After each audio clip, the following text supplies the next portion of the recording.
Hello friends, आप देख रहे हैं YouTube channel chemistry with car. आज के लेक्चर में हम देखेंगे हैलोफॉर्म रिएक्शन। हैलोफॉर्म रिएक्शन क्या है? हैलोफॉर्म रिएक्शन, सबसे पहले जब नाम बोलते हैं हैलोफॉर्म रिएक्शन तो सवाल ये उठता है हैलोफॉर्म बोलते किसको हैं? तो देखो, CHCl3 मतलब मीथेन से 3 हाइड्रोजन को हटा के 3 हैलोजन लगा दो तो उसको बोलते हैं हैलोफॉर्म। मीथेन से 3 हाइड्रोजन हटा के 3 क्लोरीन लगा दिए तो हम बोलेंगे क्लोरोफॉर्म, ब्रोमोफॉर्म, आयोडोफॉर्म। और अगर यही 3 क्लोरीन की जगह 3 फ्लोरीन होता तो बोलते फ्लोरोफॉर्म। जो क्लोरोफॉर्म होता है और फ्लोरोफॉर्म होता है वो गैस होता है, जो ब्रोमोफॉर्म होता है वो लिक्विड होता है, और जो आयोडोफॉर्म होता है वो येलो सॉलिड होता है, येलो प्रेसिपिटेट होता है। वजह भी इसको सॉलिड होने का है कि इसका मोलिकुलर वेट ज्यादा है तो one over force of attraction ज्यादा होगा, इसमें कम होगा, इसमें और कम होगा, तो इधर वाला गैस होगा और इधर जाते जाते ये फिर सॉलिड होने लगता है, येलो कलर का सॉलिड होता है आयोडोफॉर्म। एक एडिशनल इंफॉर्मेशन है यहां पे कि अगर क्लोरोफॉर्म, ब्रोमोफॉर्म, आयोडोफॉर्म और फ्लोरोफॉर्म में अगर एसिडिक स्ट्रेन देखोगे तो टेक्निकली ऐसा लगता है कि फ्लोरोफॉर्म का एसिडिक स्ट्रेन ज्यादा होना चाहिए, देन क्लोरोफॉर्म का, देन ब्रोमोफॉर्म का, देन आयोडोफॉर्म का। वजह यहां से H+ निकालेंगे तो निगेटिव चार्ज को इसका 3 - I स्टेबलाइज करेगा, निगेटिव चार्ज को यहां पे क्लोरीन का -I स्टेबलाइज करेगा, फ्लोरीन का -I ज्यादा डोमिनेटिंग होगा, इसका मतलब इसका एसिडिक स्ट्रेन ज्यादा होना चाहिए। लेकिन ऑर्डर हमने उल्टा लिखा है।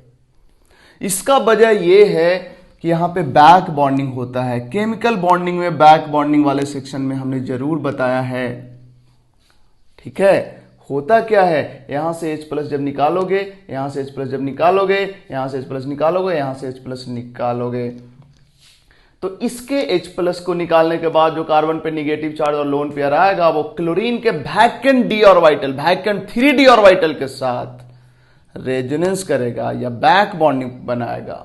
यहां पे फ्लोरीन के पास कोई वैकेंट ऑर्बिटल नहीं होता, जिसकी वजह से C का जो माइनस चार्ज है, निगेटिव चार्ज है, लोन पेयर है, वो फ्लोरीन के किसी d ऑर्बिटल या p ऑर्बिटल के साथ बैक बॉन्डिंग या रेजोनेंस नहीं करेगा, जिसके वजह से यहां केवल फ्लोरीन का -I है, यहां क्लोरीन का -I के साथ साथ बैक बॉन्डिंग भी है। -I क्लोरीन का फ्लोरीन से कमजोर है, लेकिन -I में जब बैक बॉन्डिंग जुड़ रहा है तो इसका इफेक्ट ज्यादा हो जा रहा है, मतलब इसका कंजुगेट बेस ज्यादा स्टेबल, मतलब ये ज्यादा एसिडिक इसके रिस्पेक्ट में। इसमें भी बैक बॉन्डिंग, इसमें भी बैक बॉन्डिंग, बट यहां जो बैक बॉन्डिंग होगा वो ब्रोमीन के 4d ऑर्बिटल के साथ होगा, यहां जो बैक बॉन्डिंग होगा आयोडीन के 5d ऑर्बिटल के साथ होगा। कार्बन, इसको थोड़ा लिख के ही बता देते हैं बढ़िया से, बट थोड़ा सा वेट कर लो, इसको हम अच्छे से एक्सप्लेन कर देंगे अगर थोड़ा सा स्पेस बचेगा तो, ठीक है। तो अभी इसको यही ऑर्डर नोट कर लो, अभी थोड़ा देर में इसको हम लिख के बता देंगे डिटेल में, या बता ही देते हैं, रुको ना, हो ही जाएगा, जगह मिल जाएगा, इसको मिटाएंगे तो हो जाएगा। इसको मिटाते हैं इतना,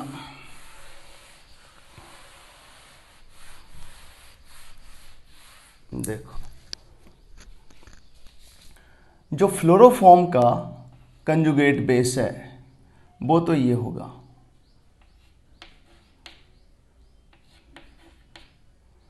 ये फ्लोरोफॉर्म का कंजुगेट बेस है।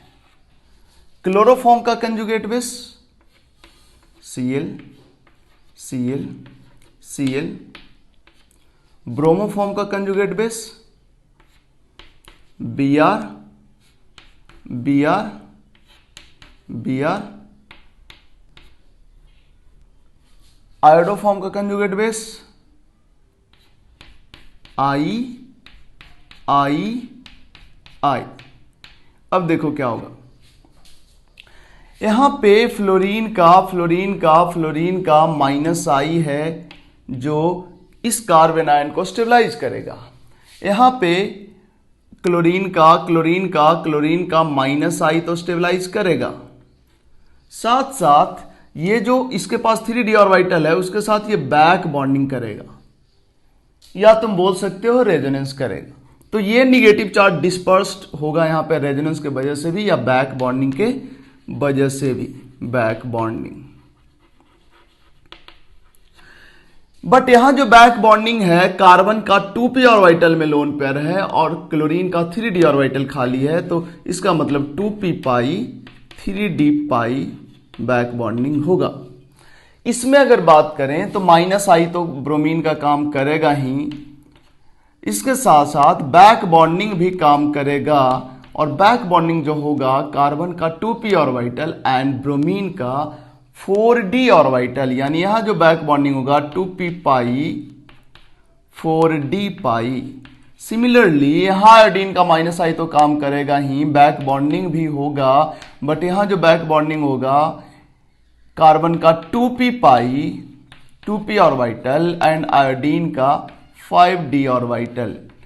अब क्या होता है कि यहां जो 2p पाई 3d पाई बैक बॉन्डिंग है ये ज्यादा इफेक्टिव होता है, क्योंकि इस दोनों का ऑर्बिटल का साइज में डिफरेंस बहुत ज्यादा का नहीं होता है, बट इधर साइज में डिफरेंस काफी ज्यादा का होता है, जिसके वजह से ये ओवरलैपिंग इफेक्टिव नहीं हो पाता है, ये ओवरलैपिंग इफेक्टिव नहीं हो पाता है।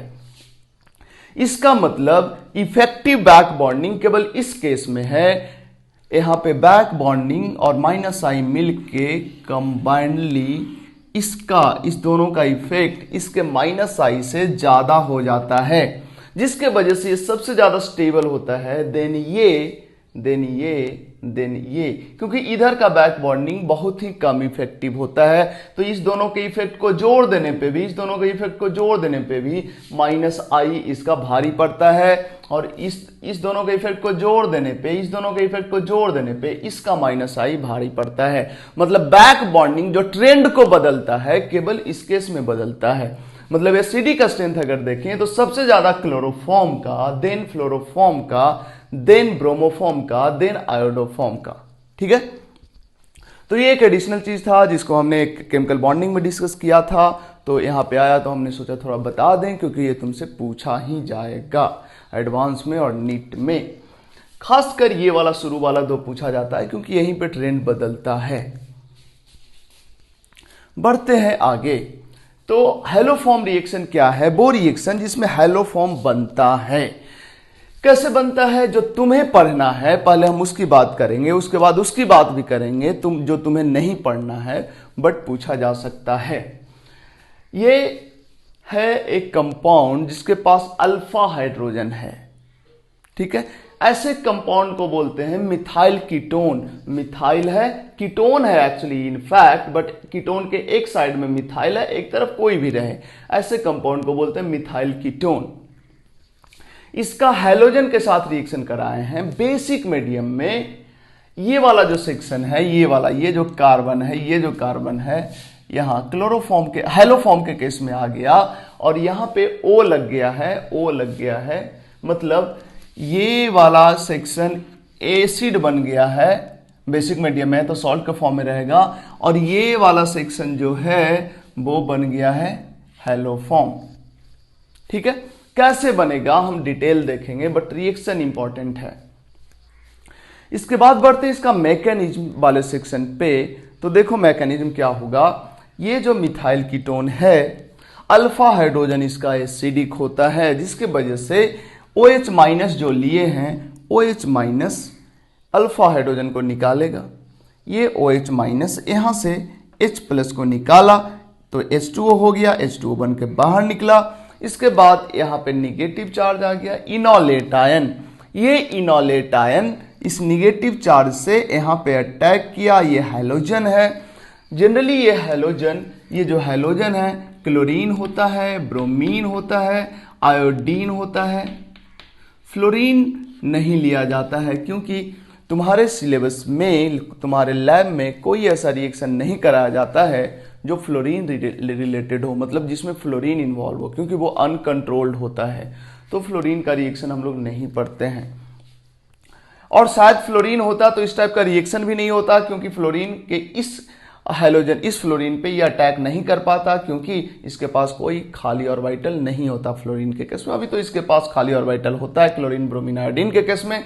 वहां पे ये लोन पेयर दिया, ये सिग्मा बॉन्ड टूट गया और ये X माइनस निकल गया और ये X प्लस इसके साथ जुड़ गया। अल्फा पोजीशन पे एक हाइड्रोजन का सब्स्टिट्यूशन, मतलब एक हाइड्रोजन हट गया और हाइड्रोजन आ गया। अब ये जो कंपाउंड है और ये जो कंपाउंड है, इसका ये हाइड्रोजन जितना एसिडिक है, इससे ज्यादा एसिडिक ये वाला हाइड्रोजन है, क्योंकि इस हाइड्रोजन का माइनस आई, यहां जो निगेटिव चार्ज आएगा हाइड्रोजन के हटने के बाद, H प्लस के हटने के बाद, वो निगेटिव चार्ज को ये हाइड्रोजन ज्यादा स्टेबलाइज करेगा। मतलब ये वाला हाइड्रोजन इस हाइड्रोजन से ज्यादा एसिडिक है, जिसके वजह से रिएक्शन यहां पे नहीं रुकेगा और आगे बड़े आराम से बढ़ जाएगा। मतलब इसका जितना आसानी से रिएक्शन होगा, इसका उससे ज्यादा आसानी से रिएक्शन होगा। मतलब रिएक्शन यहां पे नहीं रुकेगा, जब जाएगा जब आगे ही जाएगा। कहने का मतलब ये हुआ कि अगर इसका 5 मोल लेते हैं और बेस कम लेते हैं, या हाइड्रोजन कम लेते हैं, मतलब इसका 5 मोल लेते हैं और इसका भी 5 मोल लेते हैं, तो तुम्हें लगता है कि ये दोनों रिएक्ट करके इसका 5 मोल बनेगा? बिल्कुल नहीं। इसका 5 मोल लेते हो, इसका 5 मोल लेते हो, तो इसका कुछ पोर्शन, मतलब 1-2 मोल, ऐसे सोचो कि इसका 3 मोल लेते हैं और इसका 3 मोल लेते हैं, तो तुम सोचोगे कि इसका 3 मोल इसके 3 मोल के साथ रिएक्शन करके, और OH माइनस सफिशिएंट लेते हैं, तो इसका 3 मोल इसके 3 मोल के साथ रिएक्शन करके इसका 3 मोल बनाएगा। बट ऐसा नहीं होगा। इसलिए नहीं होगा क्योंकि इसका 3 मोल ना इसके 1 मोल के साथ रिएक्शन करेगा। कैसे? अभी तो इसका 1 मोल इसके 1 ही मोल के साथ रिएक्शन करके ये बनाया है, लेकिन सोचो क्या ये इसका 1 मोल इसके 1 मोल के साथ रिएक्शन करके ये बनाया तो यहां पे रुकेगा? नहीं रुकेगा। अब जरा सोचो, इसका 3 मोल लिए थे, इसका 3 मोल लिए थे, इसका 1 मोल इसके 1 मोल के साथ रिएक्शन करके इसका 1 मोल बन गया, ठीक है। अब इसका 1 मोल बना हुआ है वेसल में, इसका 2 मोल बचा हुआ है और इसका 2 मोल बचा हुआ है। तो इसका जो 2 मोल है ना, अब इसके साथ नहीं रिएक्ट करेगा, अब इसके साथ रिएक्ट करेगा, क्योंकि जो बेस होगा वो यहां से H प्लस ज्यादा आसानी से निकाल देगा विथ रिस्पेक्ट टू यहां से, तो इसका कार्बन आयन जल्दी बन जाएगा। तो यही हाइड्रोजन के साथ अब रिएक्शन करेगा, जब तक कि इसका जितना भी अल्फा हाइड्रोजन है सबका सब ना खत्म हो जाए, और उसके बाद जो रिएक्शन होना है वो सब ना हो जाए, तब तक कि इसका बचा हुआ पार्ट के साथ रिएक्शन नहीं होगा। मतलब इस रिएक्शन का एक ड्रॉबैक है कि ये मोनोहाइड्रोजनेशन पे तुम रिएक्शन नहीं रोक सकते, क्योंकि मोनोहाइड्रोजनेशन होने के बाद ये हाइड्रोजन और ज्यादा एसिडिक हो जाता है, जिसके वजह से फिर से यहां से H प्लस निकाल लेगा, इनोलेट बना, ये देन अगेन अटैक करेगा, हाइड्रोजन बाहर, 2 हाइड्रोजन, डाई सब्स्टिट्यूशन हो गया। और डाई सब्स्टिट्यूशन पे भी नहीं रुकेगा, क्योंकि डाई सब्स्टिट्यूशन के बाद यहां पे 1 हाइड्रोजन और है, ये और ज्यादा एसिडिक हो गया। बेस यहां से H प्लस निकालेगा, H2O बन के बाहर, इनोलेट बना, इनोलेट सी पे माइनस चार्ज यहां पे अटैक किया, ये बाहर निकल गया। देखो क्या बन गया, तीनों हाइड्रोजन से रिप्लेस हो गया। अब तुम जरा गौर करो, ये CH3 कार्बन पे जब 3-3 हाइड्रोजन लग जाता है, तो ये अभी यहां पे बताया, कार्बन पे 3-3 हाइड्रोजन लगने के बाद जो ये निगेटिव चार्ज है, ये अच्छा, मतलब ये ठीक ठाक, ये वीक बेस है, मतलब ये एसिडिक हो गया था ना, ये भी एसिडिक था, ये भी एसिडिक, ये भी एसिडिक, ये सब H प्लस दे देते, तब H प्लस के साथ फ्लोरोफॉर्म, क्लोरोफॉर्म, आयोडोफॉर्म एंड ब्रोमोफॉर्म, ये सब एसिड है, तो उसका कंजुगेट बेस ये सब है। ये कंजुगेट बेस वीक बेस होता है, क्योंकि ये जो एसिड होता है बहुत स्ट्रॉन्ग तो नहीं, बट ठीक ठाक एसिडिक होता है। और ये सब जो है ना बढ़िया लिविंग ग्रुप है। बढ़िया लिविंग ग्रुप क्यों है? क्योंकि ये वाला जरा सोचो, यहां से जब बाहर निकलेगा ये CH3 माइनस, ये CH3 माइनस बाहर निकलेगा, तो कार्बन का निगेटिव चार्ज हाइड्रोजन के माइनस आई और हाइड्रोजन के बैक बॉन्डिंग के कारण स्टेबलाइज होगा। तो होता क्या है, जो CH3 है ये ठीक ठाक लिविंग ग्रुप हो जाता है, जिसके वजह से, लेकिन ध्यान देना, जब कार्बन पे 3 हाइड्रोजन आता है तभी बढ़िया लिविंग ग्रुप हो पाता है। यहां पे 2 हाइड्रोजन है, तो ये बढ़िया लिविंग ग्रुप नहीं है। तो जो हम यहां पे करने वाले हैं वो यहां पे नहीं कर सकते। यहां पे देखो क्या करेंगे, यहां तो अब कोई हाइड्रोजन बचा नहीं, अल्फा हाइड्रोजन, तो हम क्या करेंगे, ये जो OH माइनस है इससे इधर अटैक कराएंगे इस कार्बन पे, ये पाई बॉन्ड ऊपर शिफ्ट हुआ, ये नीचे आया, और ये बाहर निकल गया, ये बाहर निकल गया तो देखो क्या बन गया, CH3 माइनस और RC double bond O OH यही बना।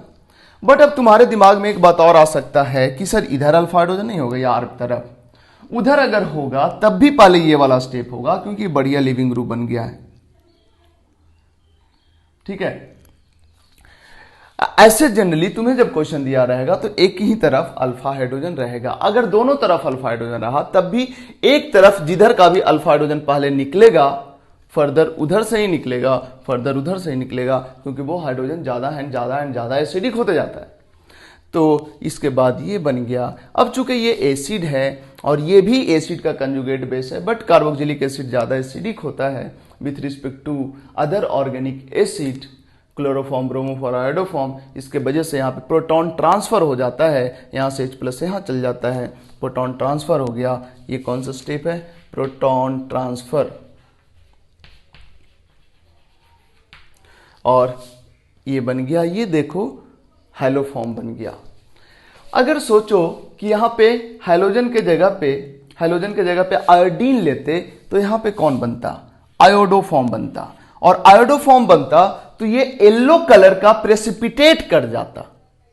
इसका मतलब ये येलो कलर प्रेसिपिटेट अगर कर जाए किसी भी कीटोन को OH- किसी भी कीटोन को OH- और आयोडीन देने के बाद अगर येलो कलर का प्रेसिपिटेट बने, इसका मतलब है कि वो जो कीटोन होगा वो पक्का मिथाइल कीटोन के फॉर्मेट का होगा।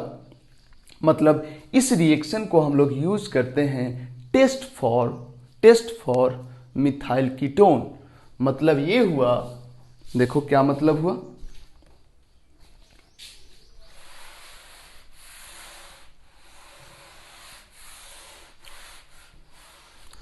मतलब ये हुआ कि तुम्हें बोला जाए कि अगर एक कोनिकल फ्लास्क है, इसमें क्या है, इसमें कोई कीटोन है, तुम्हें नहीं पता कि कौन कीटोन है, ठीक है, इसमें मिलाए आयोडीन एंड OH- और इसके बाद थोड़ा देर बाद हम देखें कि इसी वेसल में नीचे कुछ बैठा हुआ है येलो कलर का। इससे क्या कंक्लूजन निकलता है, इससे कंक्लूजन ये निकलता है कि ये जो कीटोन है ये पक्का मिथाइल कीटोन है। इधर कुछ भी हो सकता है बट इधर कीटोन के एक साइड में मिथाइल जरूर है। तो एक तरह से ये आयोडोफॉर्म टेस्ट मिथाइल कीटोन का टेस्ट है। ये अलग बात है कि कुछ और है ऐसा कंपाउंड जो मिथाइल कीटोन की तरह बिहेव कर लेता है, मतलब वो भी आयोडोफॉर्म बना लेता है, तो उसका और मिथाइल कीटोन को डिस्टिंग्विश फिर नहीं कर पाओगे। तो हम देखेंगे आज ही के लेक्चर में कि मिथाइल कीटोन के अलावा और कौन कंपाउंड है जो आयोडोफॉर्म बना के प्रेसिपिटेट कर लेता है। इस टेस्ट के लिए, जिसको कि आयोडोफॉर्म टेस्ट बोलते हैं, इस आयोडोफॉर्म टेस्ट के लिए हम लोग ब्रोमीन क्लोरीन यूज नहीं करते, हम लोग आयोडीन यूज करते हैं, क्योंकि वहां पे ऑब्जर्वेबल चेंज होता है, वहां पे कलर आता है, ठीक है ना। रिएक्शन तो आयोडीन की जगह क्लोरीन लेंगे तब भी होगा, ब्रोमीन लेंगे तब भी होगा, बट ऑब्जर्वेबल चेंज कलर जो आएगा येलो कलर, वो आयोडीन के केस में ही आएगा। अगर ब्रोमीन में भी कोई कलर आता या क्लोरीन में भी कोई कलर आता और प्रेसिपिटेट होता तो पक्का उसको भी हम टेस्ट के फॉर्म में यूज करते, बट आयोडीन प्रेसिपिटेट करता है और कलर होता है येलो कलर का, आयोडीन नहीं, आयोडोफॉर्म, आयोडीन का कलर तो अलग होता है। तो ये हुआ मैकेनिज्म। और इस मैकेनिज्म का एक खास बात है कि अगर तुम मिथाइल कीटोन 1 मोल लोगे और हैलोजन कितना भी लो, 1 मोल लो या ज्यादा लो, सबसे पहले जो मॉलिक्यूल का मोनो सब्स्टिट्यूशन होगा वही पूरा यहां तक पहुंच जाएगा, तभी दूसरा मॉलिक्यूल आगे बढ़ेगा। मतलब अगर इसका 1 मोल लेते हो और इसका 3 मोल लेते हो, सॉरी, इसका 1 मोल लेते हो और इसका 3 मोल लेते हो, तब तो पूरा का पूरा सबस्ट्रेट रिएक्ट कर लेगा। बट अगर इसका 3 मोल और इसका 3 मोल लेते हो तो इसका 1 मोल तो चला जाएगा यहां पे और इसका 2 मोल एज इट इज बचा रह जाएगा, ठीक है, मतलब ओवरऑल रिएक्शन ऐसा कुछ होगा, इसका 1 मोल का इसका 3 मोल के साथ रिएक्शन होगा। ऐसा कभी नहीं होगा कि मोनो सब्स्टिट्यूशन होकर रुकेगा। ठीक है, मोनो सब्स्टिट्यूशन होकर कभी नहीं रुकेगा अगर रिएक्शन बेसिक मीडियम में कराए हो तो। Iodoform reaction, haloform reaction acidic medium में भी होता है, जो तुम्हें नहीं पढ़ना है। एसिडिक मीडियम में तुम चाहो तो रिएक्शन को मोनो सब्स्टिट्यूशन पे रोक सकते हो, तुम चाहो तो रिएक्शन को डाई सब्स्टिट्यूशन पे रोक सकते हो, तुम चाहो तो रिएक्शन को ट्राई सब्स्टिट्यूशन पे रोक सकते हो, डिपेंडिंग ऑन कि तुम हैलोजन कितना ले रहे हो। हैलोजन अगर इसका 1 मोल और इसका 1 मोल लिए हो तो मोनो सब्स्टिट्यूशन पे ही रिएक्शन रुक जाएगा। इसका 1 मोल और इसका 2 मोल लिए हो तो डाई सब्स्टिट्यूशन पे रिएक्शन रुक जाएगा। इसका 3 मोल और इसका 3 मोल लिए हो, या इसका 1 मोल और इसका 3 मोल लिए हो तो ट्राई सब्स्टिट्यूशन पे रुक जाएगा। मतलब अगर एसिडिक मीडियम में हैलोजिनेशन कराया जाए तो तुम कितना हैलोजन लेते हो उसके according mono substitution, di substitution, tri substitution होगा। मतलब उस केस में तुम रिएक्शन को कंट्रोल कर सकते हो किसी भी स्टेप पे।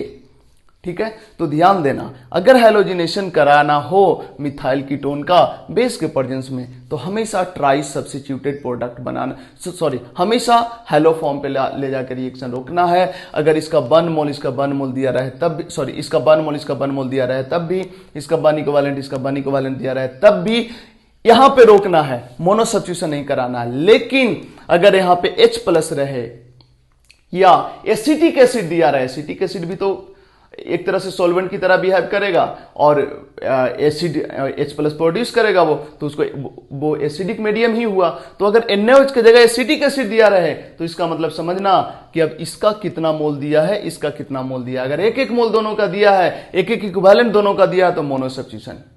इसका 1 इक्विवेलेंट इसका 2 इक्विवेलेंट, या इसका 1 मोल और इसका 2 मोल दिया है तो वैसे केस में डाई सब्स्टिट्यूशन। मतलब एसिडिक मीडियम में डिपेंडिंग ऑन सबस्टेट हैलोजन का मोल्स और मिथाइल कीटोन का मोल कितना दिया है उसके अकॉर्डिंग प्रोडक्ट बनेगा। जबकि बेसिक मीडियम में हमेशा पोली हैलोजिनेशन होगा, इनफैक्ट आइडोफॉर्म में फाइनली कन्वर्ट हो जाएगा। ठीक है, और हैलोजन कम पड़ जाएगा तो बाकी का होगा ही नहीं कुछ, जिसका होगा आइडोफॉर्म बनेगा और बाकी बचा रह जाएगा मिथाइल कीटोन। लेकिन एसिडिक मीडियम में सारा देखो, बेसिक मीडियम में पहले ये खत्म होगा, ठीक है, और एसिडिक मीडियम में इसका 1 मोल रिएक्ट करेगा इसके साथ, उसके बाद जो बनेगा मोनोसब्स्टिट्यूटेड प्रोडक्ट उसका रिएक्शन इसके साथ नहीं होगा, इसके बचे हुए पोर्शन के साथ इसका रिएक्शन होगा। ये पूरा खत्म हो जाएगा तब मोनोसब्स्टिट्यूटेड प्रोडक्ट का हैलोजन के साथ फिर से रिएक्शन होगा। चलो इस पे हम बात करेंगे, अभी क्वेश्चंस देंगे और उसे समझाएंगे, बट बहुत डिटेल में नहीं जाएंगे क्योंकि वो है आउट ऑफ सिलेबस में तुम्हारा बेसिक मीडियम वाला ही है। अब जरा गौर करो, ये तो था मैकेनिज्म। अब मैकेनिज्म को हम मिटाते हैं, कुछ और चीजों पे आते हैं।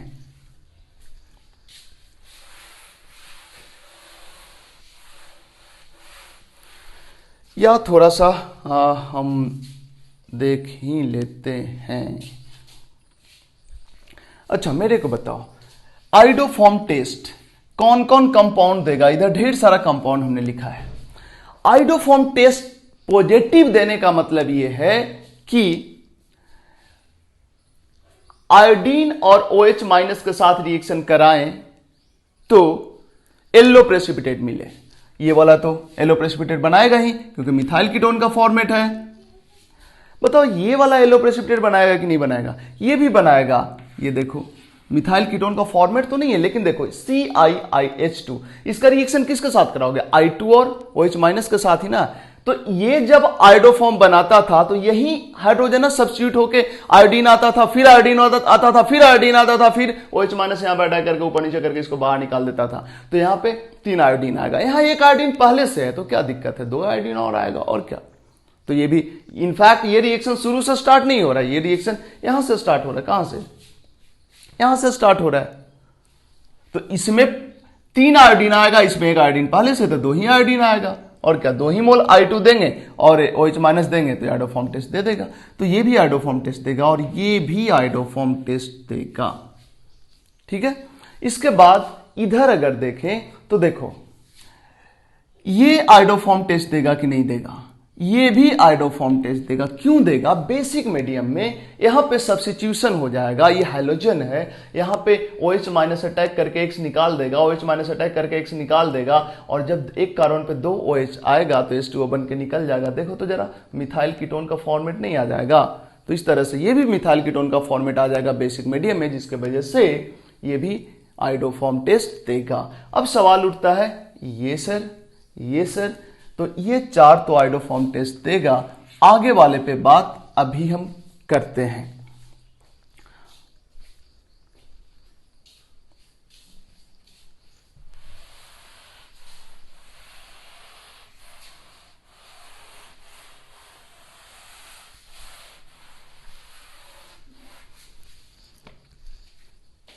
देखो,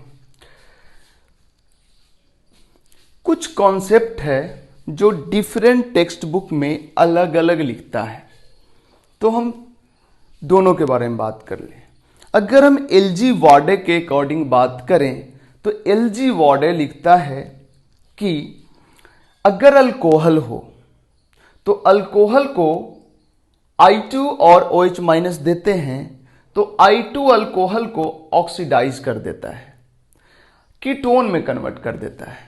और अगर ये कीटोन मिथाइल कीटोन के फॉर्मेट वाला कीटोन है, देखो तुम क्या दिए हो, I2 दिए हो और OH माइनस दिए हो, किसको? इस अल्कोहल को, और ये I2 एक्सेस दिए हो, तो इसका कुछ अमाउंट अल्कोहल को ऑक्सीडाइज करके कीटोन में ले जाएगा, और जब ये ऑक्सीडाइज हुआ तो I2 रिड्यूस होगा, I2 0 से -1 में जाएगा, HI बन जाएगा, तो ये ऑक्सीडाइज होकर कीटोन में कन्वर्ट कर देगा। और चूंकि ये कीटोन मतलब अल्कोहल को I2 ऑक्सीडाइजिंग एजेंट होता है, इस वजह से I2 कीटोन में कन्वर्ट कर देगा। और अगर ये कीटोन मिथाइल कीटोन के फॉर्मेट वाला है तो इसका बचा हुआ I2 और OH माइनस इसको मिला और ये फिर किस में कन्वर्ट हो जाएगा? आयोडोफॉर्म रिएक्शन दे देगा। ठीक है, तो कहने का मतलब यह हुआ, ऐसा अल्कोहल जो ऑक्सीडेशन के बाद मिथाइल कीटोन का फॉर्मेट ले लेता है वो भी आयोडोफॉर्म टेस्ट देगा। जरा गौर करो, अगर इसको बेसिक मीडियम में तो है, आयोडोफॉर्म करा रहे हैं तो OH माइनस तो है, OH माइनस यहां पे आएगा, ये निकल गया, ये क्या बन जाएगा? ध्यान देना, क्या एक अल्कोहल बनेगा, और ये अल्कोहल को अगर I2 ऑक्सीडाइज कर दे तो जो फॉर्मेट आएगा वो मिथाइल कीटोन का ही फॉर्मेट आएगा। तो बचा हुआ I2 और OH माइनस इसको आयोडोफॉर्म में तो कन्वर्ट कर ही सकता है, मतलब ये भी आयोडोफॉर्म टेस्ट देगा, ये भी आयोडोफॉर्म टेस्ट देगा। ये भी मिथाइल कीटोन में कन्वर्ट हो जाएगा, हालांकि मिथाइल कीटोन तो नहीं, एल्डिहाइड ये होगा, बट ये भी उसी तरह का फॉर्मेट वाला है। देखो, ये भी मिथाइल कीटोन का टेस्ट देगा, ऑक्सीडाइज हो जाएगा, इसको I2 ऑक्सीडाइज कर देगा, ठीक है, तो एल्डिहाइड में कन्वर्ट हो जाएगा, और एल्डिहाइड देखो मिथाइल कीटोन टाइप का ही है, तो ये भी आयोडोफॉर्म टेस्ट देगा। ये देखो, ये भी मिथाइल कीटोन का फॉर्मेट ले लेगा, ये तो टेस्ट दिया ही, ये भी टेस्ट देगा। ये देखो, ये तो है ही, ये भी टेस्ट देगा। ये दोनों भी टेस्ट देगा। कैसे देगा हम अभी बताएंगे। ये दोनों भी, इस दोनों में एक को बता देंगे, दूसरा भी उसी तरह से हो जाएगा। तो बोर्ड पे जो भी लिखा हुआ था सबका सब आयोडोफॉर्म टेस्ट देगा। आयोडोफॉर्म टेस्ट वो देगा जो या तो मिथाइल कीटोन के फॉर्मेट में है या ऑक्सीडेशन के बाद मिथाइल कीटोन के फॉर्मेट में आ जाएगा। एक अकेला अल्कोहल है 1 डिग्री अल्कोहल, यह अकेला 1 डिग्री अल्कोहल है जो आयोडोफॉर्म टेस्ट देता है। इसके अलावा कोई भी 1 डिग्री अल्कोहल नहीं है जो आयोडोफॉर्म टेस्ट देगा। क्यों? क्योंकि ये ऑक्सीडेशन के बाद मिथाइल कीटोन का फॉर्मेट तो नहीं, बट उसी टाइप का कुछ बना लेता है। कीटोन नहीं है, एल्डिहाइड है, बट मिथाइल कीटोन टाइप का ही है। बट अगर कोई और 1 डिग्री अल्कोहल रहा, ये भी 1 डिग्री अल्कोहल है, बट ये ऑक्सीडेशन के बाद मिथाइल कीटोन का फॉर्मेट नहीं ले पाएगा,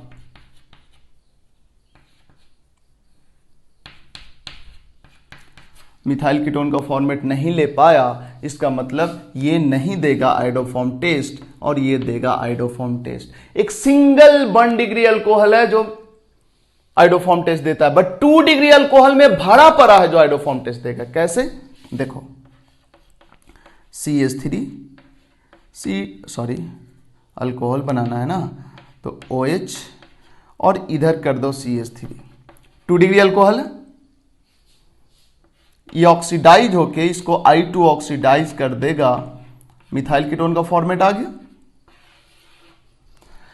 इधर बस रहने दो, इधर इसको कुछ भी बदलते जाओ, इसको CH3 रखो, C2H5 रखो, C3H7 रखो, कुछ भी रखो, इधर वाला तो मिथाइल कीटोन का फॉर्मेट है ही ना, और इधर कुछ भी रखो तो ये तो 2 डिग्री ही ना रहेगा। तो 2 डिग्री अल्कोहल में इनफाइनाइट ऐसा अल्कोहल हो सकता है जो आयोडोफॉर्म टेस्ट देगा, बट 1 डिग्री अल्कोहल में एक सिंगल अल्कोहल है इथेनॉल, वही अल्कोहल जो पीने वाला अल्कोहल है जो आयोडोफॉर्म टेस्ट देगा। ठीक है, अब एक एक्सप्लेनेशन और बताते हैं। ये एक्सप्लेनेशन हमने बताया जो एल.जी. वार्डे लिखता है। कई पुराने बुक्स, पुराने ऑथर, स्टैंडर्ड ऑथर की बात करते हैं, वो क्या लिखते हैं उसको देखो। वो लिखते हैं कि OH- के साथ जब X2 देते हैं तो ये जो OH- का निगेटिव चार्ज है या लोन पेयर है, यहां अटैक करके इसको इधर ओपन कर देता है, जिसके वजह से H, ये देखो ये प्लस है ना और ये माइनस है, तो ये अटैक किया, ये इधर खुल गया, तो HOX बन गया, HOX और NaX बन गया।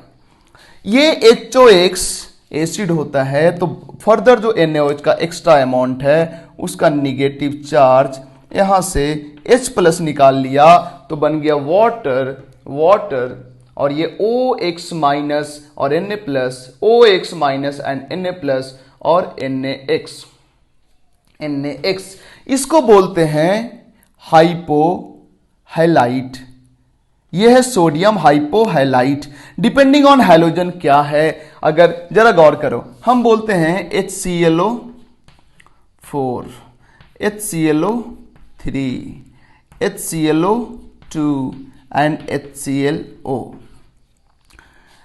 Cl की जगह X, कोई भी X लिख दोगे तो जनरल हो जाएगा, कोई किसी भी हैलोजन के लिए हो जाएगा।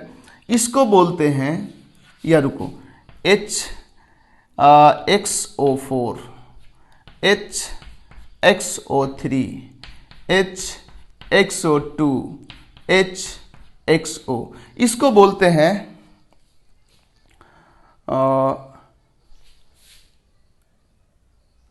एक मिनट,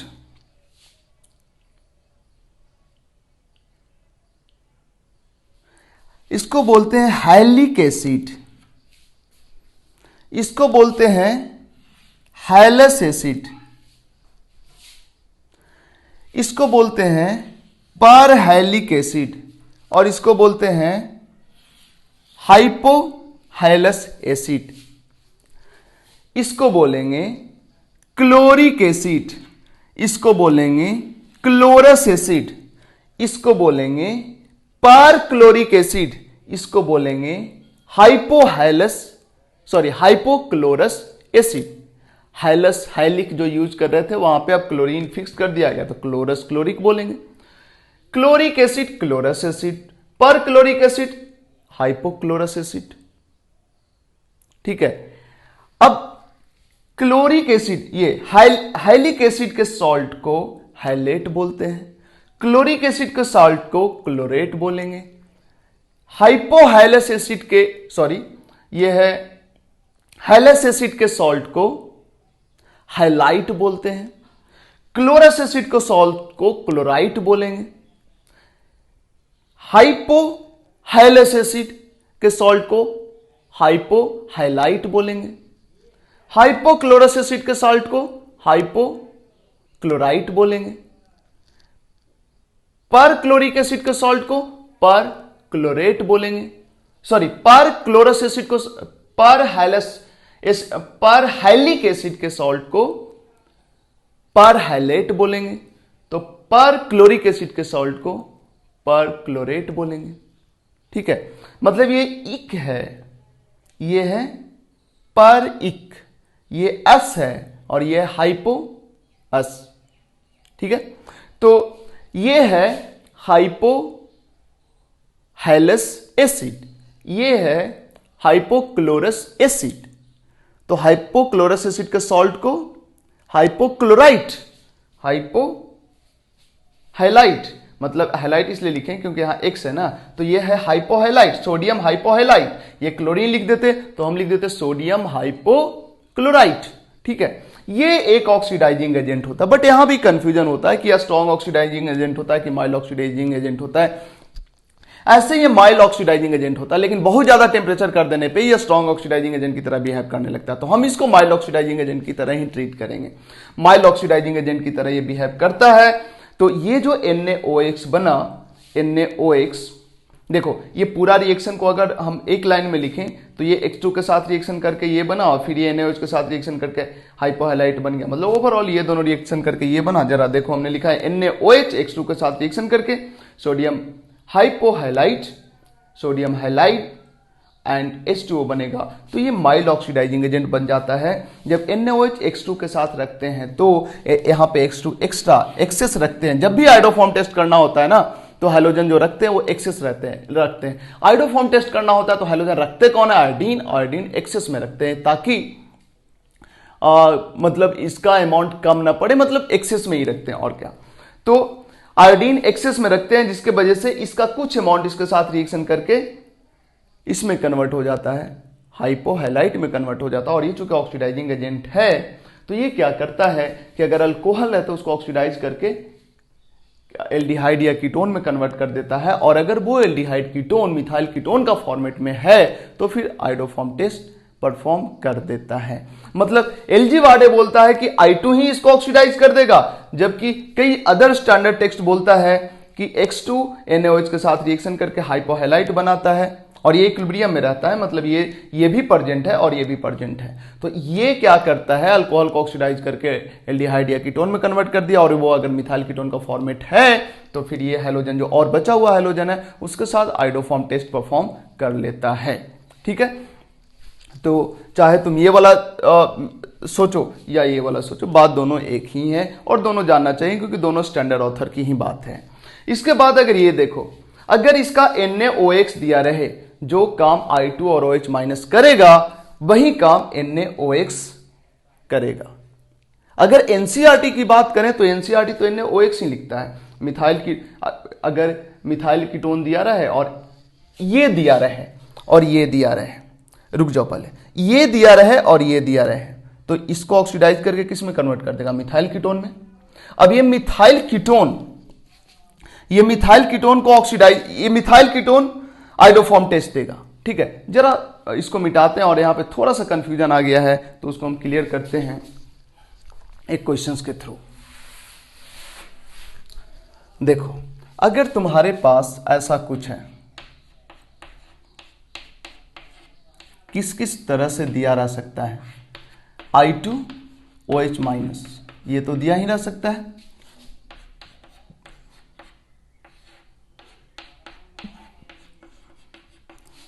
सॉरी, ये अल्कोहल दे दो यहां पे और इसको दे दो I2 OH माइनस, NaOI। हाँ, ऐसे लिखा रह सकता है, या I2 excess and OH minus. In fact ये दोनों एक ही चीज है, कहीं पे एक्चुअली एक्सेस लिखना चाहिए लेकिन नहीं भी लिखता है तो तुम मतलब नहीं समझोगे। अब देखो, ये तो आयोडोफॉर्म टेस्ट देगा, यहां पे बनेगा क्या?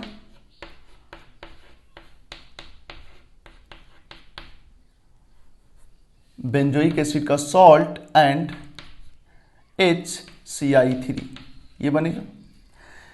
यहां पे भी इसका कुछ अमाउंट इसको ऑक्सीडाइज करने में यूज होगा, और ये जब ऑक्सीडाइज हो जाएगा तो मिथाइल कीटोन का फॉर्मेट आ जाएगा, तो फिर से जो ऊपर हुआ है इसका बाकी बचा हुआ I2 उसी फॉर्म में इसको कन्वर्ट कर देगा। तो यहां भी सेम चीज होगा।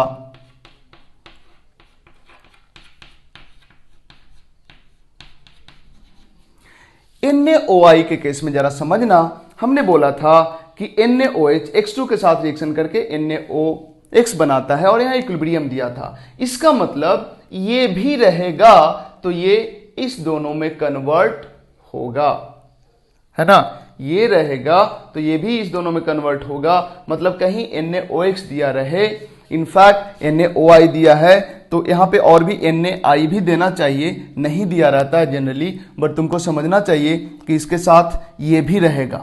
तो ये दोनों मिलके फिर से X2 और NaOH बनेगा, इक्विलिब्रियम के कारण थोड़ा ही बनेगा, तो आयोडीन तो फिर मिल जाएगा ना।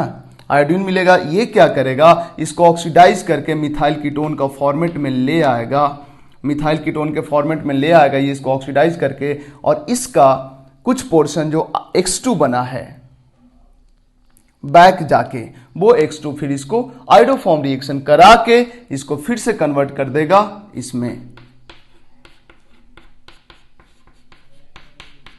मतलब इसके साथ हालांकि NaI देना चाहिए बट नहीं दिया रहता है क्वेश्चंस में। तुम समझना कि NaI दिया हुआ है, या फिर तुम छोड़ो हटाओ, याद कर लो कि ये रहेगा ना, तब भी आयोडोफॉर्म टेस्ट हम करा देंगे, बस हो गया। NCERT इसी का जिक्र किया है केवल, क्योंकि वो थोड़ा शॉर्ट में लिखता है। और यहां तो क्लियर कट लिखे हुए हैं कि I2 और OH माइनस एक्सेस है, तो I2 OH माइनस के साथ रिएक्शन करके NaOI बनाया होगा कुछ, और वो जो बनाया होगा इसको ऑक्सीडाइज करके मिथाइल कीटोन के फॉर्मेट में लाएगा, और मिथाइल कीटोन के फॉर्मेट में आने के बाद फिर आयोडोफॉर्म रिएक्शन होने के बाद फाइनली ये वाला चीज यहां भी बन जाएगा। या फिर एलजीवाडे के अकॉर्डिंग I2, यहाँ का जो I2 है यही इसको ऑक्सीडाइज करके मिथाइल कीटोन में ले आएगा, और फिर एक्स्ट्रा जो I2 है वो इसको आयोडोफॉर्म टेस्ट परफॉर्म करा देगा। ठीक है, थोड़ा जल्दी जल्दी हमने बोला है, बट जो भी बोला है उसको फिर से तुम जब एक बार में समझ में नहीं है दोबारा ऑडियो चलाओ, वीडियो चलाओ और फिर देखो। ठीक है, तो ये था आयोडोफॉर्म टेस्ट। हमने बोला था कुछ इसके बारे में बात करने का, ये दो जो बच गया है उसके बारे में, तो उसको भी हम देखते हैं। बट उसके पहले अभी तक जो हमने पढ़ा है उसको हम समरी के फॉर्म में देख लें, क्योंकि वही तुमसे पूछा जाएगा। अब तो थोड़ा हम एडवांस फंडा पढ़ने वाले हैं।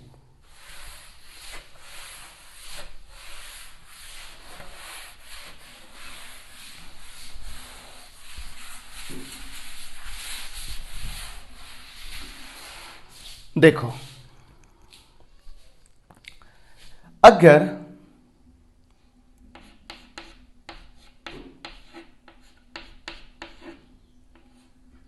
ये रहे, इसका रिएक्शन I2OH माइनस के साथ कराया रहे, NaOI के साथ कराया रहे, I2 एक्सेस, ये तो फिर वही बात हो गया।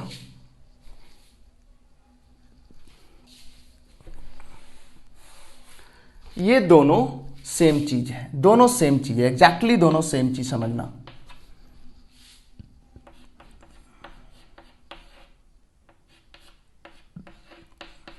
ये रहे I2OH माइनस रहे,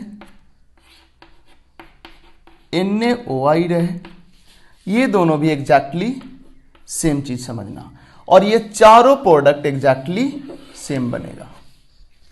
ठीक है, अब बढ़ते हैं तुम्हारे इस दो क्वेश्चंस के तरफ। कई जगह पे हमने देखा है, बोला जाता है कि ये आयोडोफॉर्म टेस्ट नहीं देगा, बट फैक्ट ये है कि ये भी आयोडोफॉर्म टेस्ट देगा। कैसे देगा, और ये भी आयोडोफॉर्म टेस्ट देगा, कैसे देगा वो देखते हैं हम।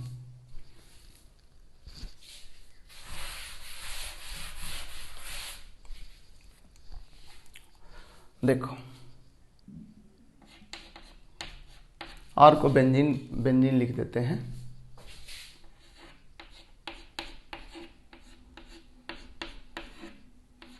अगर ये बेंजीन नहीं भी होता ना, कोई और मिथाइल इथाइल भी होता ना, तब भी कोई दिक्कत नहीं था। यहाँ वाला जो हाइड्रोजन है ये ज़्यादा एसिडिक है, तो होगा क्या, जो OH माइनस है, OH माइनस यहाँ से H माइनस को, H प्लस को निकालेगा, और देखो क्या बनेगा।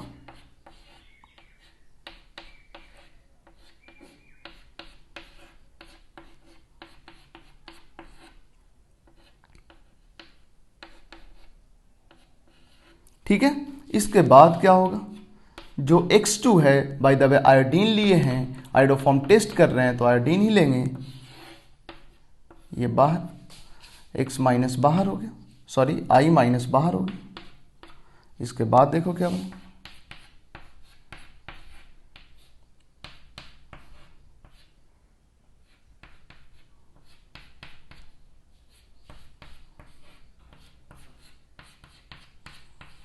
ठीक है, अभी भी यहाँ पे एक अल्फा हाइड्रोजन, इसके बगल वाला हाइड्रोजन अल्फा हाइड्रोजन, यहाँ से फिर H प्लस निकलेगा, जो OH माइनस है ये फिर से यहाँ से H प्लस निकल गया।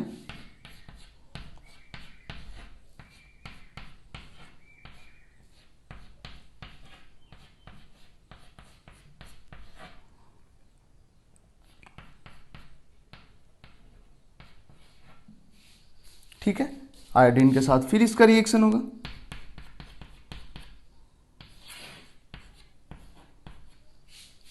देखो क्या हो गया,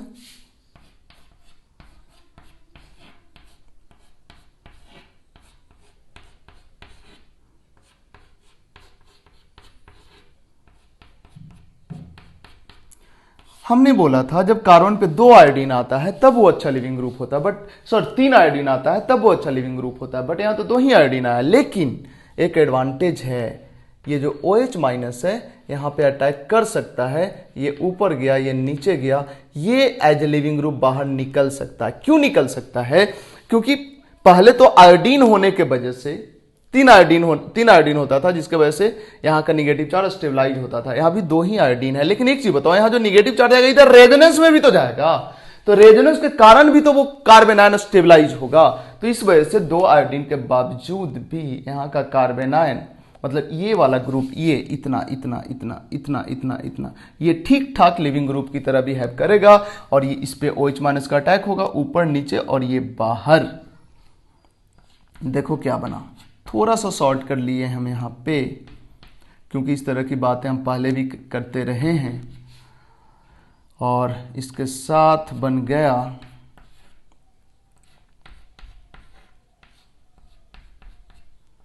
दो आयोडीन और एक निगेटिव चार्ज, यही हुआ ना, ये 6 सेक्शन बाहर निकल गया।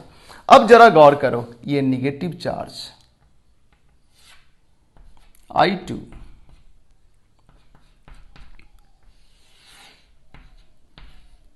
क्या बना, I माइनस बाहर निकल गया और यहां पे एक आयोडीन और आ गया।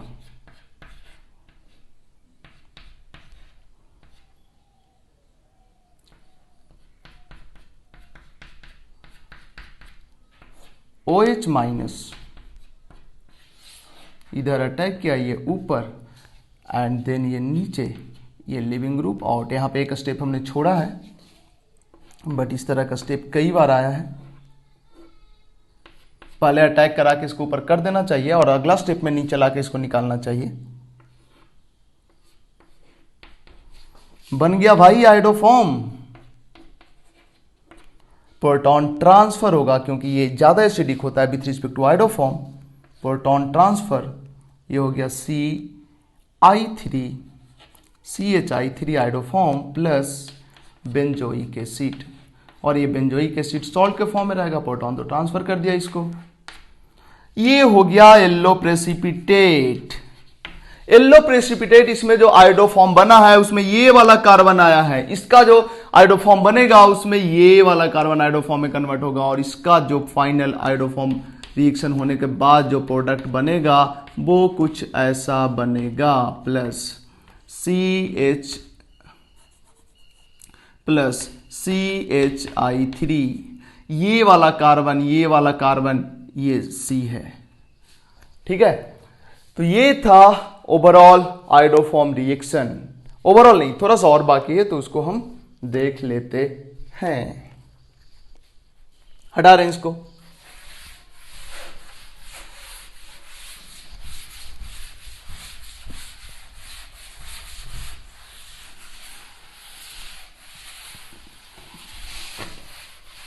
देखो, हमें पढ़ना है iodoform reaction, haloform reaction basic medium में। इनफैक्ट ध्यान देना, अगर हमें ये है और इधर मिथाइल कीटोन का फॉर्मेट है, इसका अगर हम I2 के साथ OH माइनस दे दें,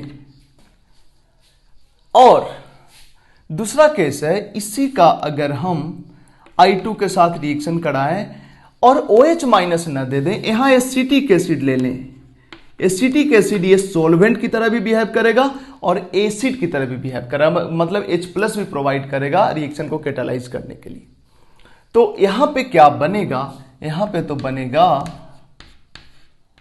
C+O प्लस CHI3। ठीक है, यहां पे क्या बनेगा, यहां पे बनेगा CH2I। कहने का मतलब ये हुआ कि यहां पे इसका एक मोल लिए हैं, इसका एक मोल लिए हैं, इसका एक मोल लो, 2 मोल लो, 3 मोल लो, कितना भी मोल लो, बनेगा यही। ये अलग बात है कि कुछ बचा रह जाएगा, क्योंकि ये इसको बनने के लिए इसका एक मोल को इसका 3 मोल चाहिए। अगर इसका 3 मोल नहीं दिए, इसका 2 ही मोल दिए, तो इसका पूरा का पूरा एक मोल इसमें कन्वर्ट नहीं होगा, कुछ बचा रह जाएगा, लेकिन बनेगा यही। मोनो सब्स्टिट्यूशन अब डाई सब्स्टिट्यूशन होकर रुकेगा नहीं। बट अगर इसके साथ ये दिए, इसका एक मोल और इसका एक मोल दिए, इसका एक मोल और इसका एक मोल दिए, तो मोनो सब्स्टिट्यूशन पे रुक जाएगा। अगर इसका एक मोल और इसका 2 मोल दिए तो डाई सब्स्टिट्यूशन पे रुक जाएगा। इसका एक मोल इसका 3 मोल दिए तो ट्राई सब्स्टिट्यूशन पे रुकेगा। बट इसके एक मोल के साथ इसका एक मोल दो, 2 मोल दो या 3 मोल दो, बनेगा यही। 3 मोल दोगे तो सबका सब इसमें कन्वर्ट होगा, 2 मोल दोगे तो इसका कुछ पोर्शन इसमें कन्वर्ट होगा, 1 मोल दोगे ये तो इसका बहुत कम पोर्शन इसमें कन्वर्ट होगा, लेकिन बनेगा यही। मतलब ये सीधे आइडोफॉर्म बना के रुकेगा। और ये mono substitution, di substitution, tri substitution पे रोक सकते हो डिपेंडिंग ऑन इसका अमाउंट कितना ले रहे हैं। ऐसा क्यों होता है, इस केस में तो हमने बताया था कि हर स्टेप में आगे जो मतलब इसके और इसके बीच का जो इंटरमीडिएट्स होता है वो ज्यादा एंड ज्यादा रिएक्टिव होते जाता है, और इसमें उसका उल्टा होता होगा। हर स्टेप में नया जो बनता होगा वो कम रिएक्टिव बनता होगा। बट इसमें हम डिटेल डिस्कशन नहीं कर रहे हैं, इतना याद रखो क्योंकि ये तुम्हें पढ़ना नहीं है। इनफैक्ट अल्फा पोजीशन पे हाइलोजिनेशन कराना है, मोनो हाइलोजिनेशन कराना है तो I2 लेंगे, बट उसके साथ एसिड ले लेंगे। एसिटिक एसिड लिख दो या H+ भी लिख सकते हो। जब तक आइडोफॉर्म कराना है, मतलब पॉली सब्स्टिट्यूशन कराना है, आइडोफॉर्म पे ले जाकर रोकना है, तो बेसिक मीडियम हम यूज करेंगे। ठीक है, तो ये था आइडोफॉर्म टेस्ट के लिए ये वाला रिएजेंट यूज करते हैं, लेकिन हमको अल्फा सब्स्टिट्यूशन करा के रोकना है, एक ही सब्स्टिट्यूशन करा के रोकना है, तो फिर हमें ये यूज करना पड़ेगा। 2 सब्स्टिट्यूशन करा के रोकना है, 2 अल्फा हाइड्रोजन को हटा के 2 हाइड्रोजन ला के रोकना है, तो ये यूज करेंगे, ये यूज नहीं करेंगे। लेकिन अगर आइडोफॉर्म टेस्ट करना है तो ये यूज करेंगे, क्योंकि उसमें तो पॉली सब्स्टिट्यूशन करा के फाइनली आइडोफॉर्म बनाना होता है, तो उसके लिए तो ये सही है। ठीक है, तो ये था ओवरऑल आइडोफॉर्म रिएक्शन। ठीक है, जितना भी कंपाउंड है जिसके पास अल्फा हाइड्रोजन होता है वो आइडोफॉर्म रिएक्शन देता है, लेकिन कुछ एक्सेप्शंस भी है जो तुमसे नहीं पूछा जाएगा। अच्छा एक चीज बताओ, अगर हम बोलें कि बताओ ये आइडोफॉर्म टेस्ट देगा, नहीं देगा। ये भी तो यहां मिथाइल कीटोन का फॉर्मेट लग रहा है, नहीं है मिथाइल कीटोन का फॉर्मेट, ये एसिड है, ये नहीं देगा आइडोफॉर्म टेस्ट। लेकिन अगर हम ये बोले CH3 C+O CH3 तो ये देगा iodoform test. CH3 C+O H ये भी देगा आइडोफॉर्म टेस्ट, ये नहीं देगा आइडोफॉर्म टेस्ट। ठीक है, क्योंकि ये वाला जो हाइड्रोजन होता है ना कम एसिडिक होता है, ये नहीं निकल पाता है, क्योंकि ये निकल जाएगा तो निगेटिव चार्ज इधर रेजोनेंस करेगा और इधर ऑलरेडी रेजोनेंस करने वाला है, तो इधर के रेजोनेंस को तो इधर वाला रेजोनेंस रोकेगा, जिसके वजह से एसिडिक नहीं होता है, कम एसिडिक होता है, तो ये अल्फा हाइड्रोजन निकलता ही नहीं है, इस वजह से आइडोफॉर्म टेस्ट नहीं देता है। ठीक है, बट एक कंपाउंड है ये, यहां पे तुमको ये मिथाइल है, ये मिथाइल है, या यहां पे और कोई बड़ा ग्रुप डाल दो और यहां पे हाइड्रोजन है, तो लगता तो है कि अल्फा हाइड्रोजन है तो आइडोफॉर्म टेस्ट सॉरी कहां पे हम आ गए, दूसरा कुछ मेरे को याद आ गया, नहीं